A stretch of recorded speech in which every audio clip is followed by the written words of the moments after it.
सत्य की अपनी एक आँच होती है, न्याय की अपनी एक आँच होती है, धर्म की अपनी एक आँच होती है, ईमानदारी की अपनी ही एक आँच होती है, शांति अहिंसा की अपनी ही एक अद्भुत आँच होती है। इन सभी आँचों को सामान्य रूप से महसूस नहीं किया जा सकता। ये इतनी ज्यादा सूक्ष्म होती हैं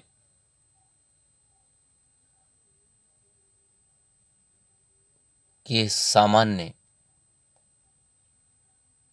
इंद्रियों से इनका आभास नहीं हो पाता।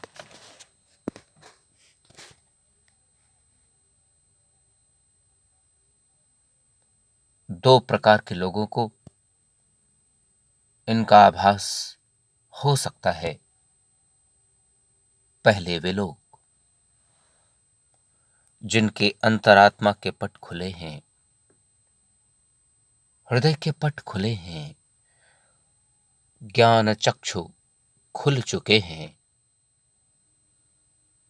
या फिर जिनकी ज्ञान चक्षुओं के सामने के छलावे के जाले हट चुके हैं। दूसरी प्रकार के वे लोग जो असत्य, अधर्म, अन्याय, अराजकता, अमानवीयता,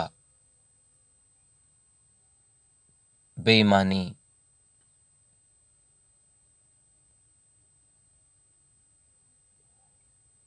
अशांत हिंसा की राहों पर चलते हैं, उन्हें भी ये आंचें महसूस हो सकती हैं।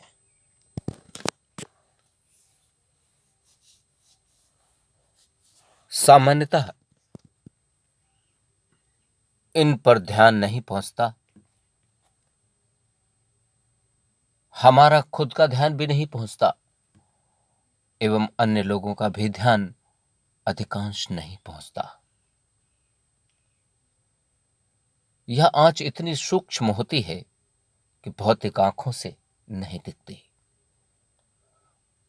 भौतिक इंद्रियों से इनका आभास नहीं किया जा सकता।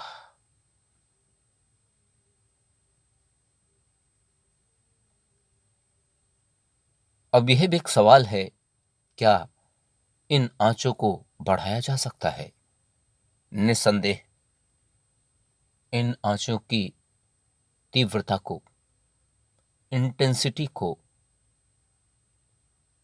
शक्ति को बढ़ाया जा सकता है। ठीक उस प्रकार जिस प्रकार अग्नि की आंच पाने के लिए, अग्नि की आंच को बढ़ाने के लिए लकड़ियों की आवश्यकता होती है। ये लकड़ी की आवश्यकता हमको लकड़ियां एकत्रित करने के लिए प्रेरित करती हैं, और जब लकड़ियां एकत्रित हो जाती हैं, वह अग्नि प्रज्वलित हो आती है। उसमें से निकलती हुई आंच सभी दिशाओं में प्रखरित होती है। जिस आंच को सामान्य शरीर के द्वारा महसूस किया जा सकता है, उनका आभास किया जा सकता है, ठीक उसी प्रकार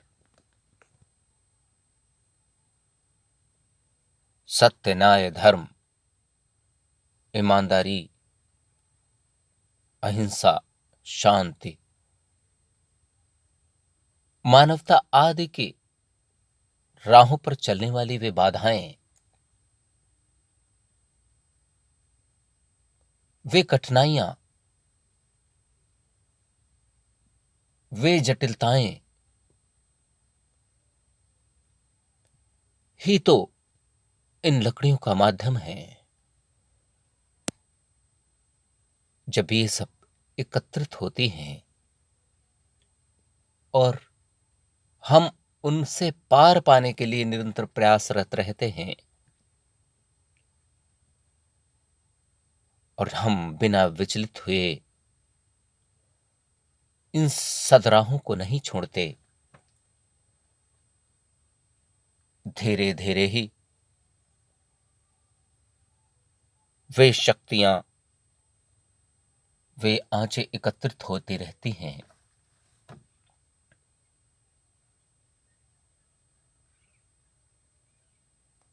जिनकी इंटेंसिटी बढ़ती रहती है।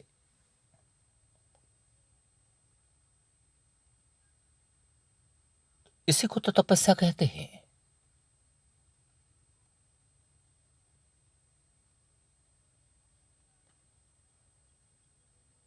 यही तो है तपस्या।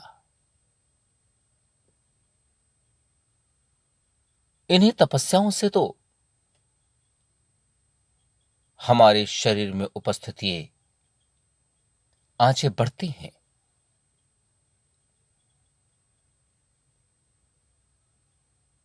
और यदि यह संभव है तो यह तो अच्छी बात है।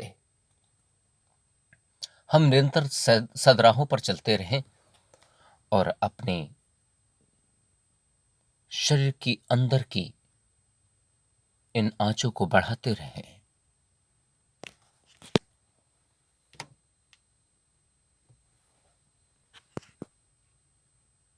जिनका स्वयं ही प्रचार प्रसार होता रहेगा। जब ये आंच एकत्रित होने लगेगी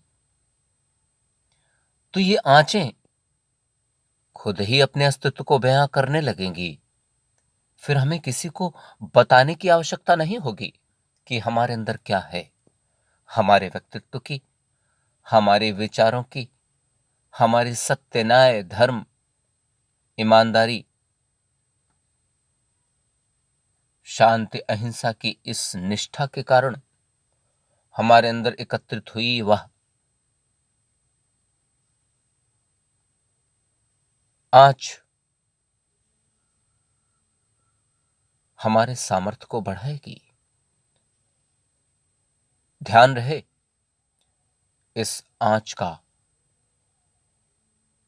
सदुपयोग ही होना चाहिए। यह भी सच है, जिस क्षण इन आंचों के दुरुपयोग की कोशिश की जाएगी,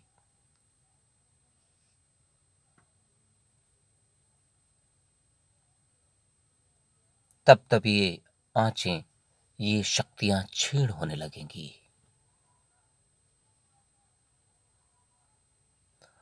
अधिकांश जन इन आंचों को एकत्रित होने लगने के समय अक्सर दिग्भ्रमित हो जाते हैं। वे अपने आप को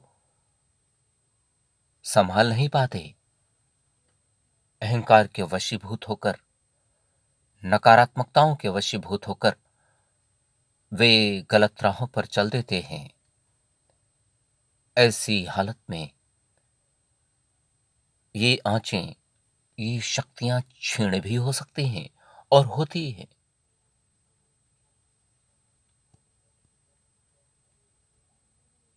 और इन राहों की, इन आंचों की शक्तियों के बारे में यदि सच में पूछना हो तो उन लोगों से पूछा जाए जो सत्य, न्याय, धर्म, शांति, अहिंसा, ईमानदारी की राह से कतराते हैं। वे लोग जो असत्य, अधर्म, अन्याय, अराजकता, हिंसा, अशांति, बेईमानी, घूसखोरी आदि की राहों पर चलते हैं, उन्हें ये आंचें सामान्य आंचें नहीं लगती, बल्कि उन्हें ये भट्ठियों से निकलती हुई जला देने वाले आंचों के रूप में महसूस होते हैं। इसीलिए ही तो ऐसे लोग सत्य, न्याय, धर्म, शांति, अहिंसा, ईमानदारी की राह पर चलने वालों से भय करके दूर भागते हैं।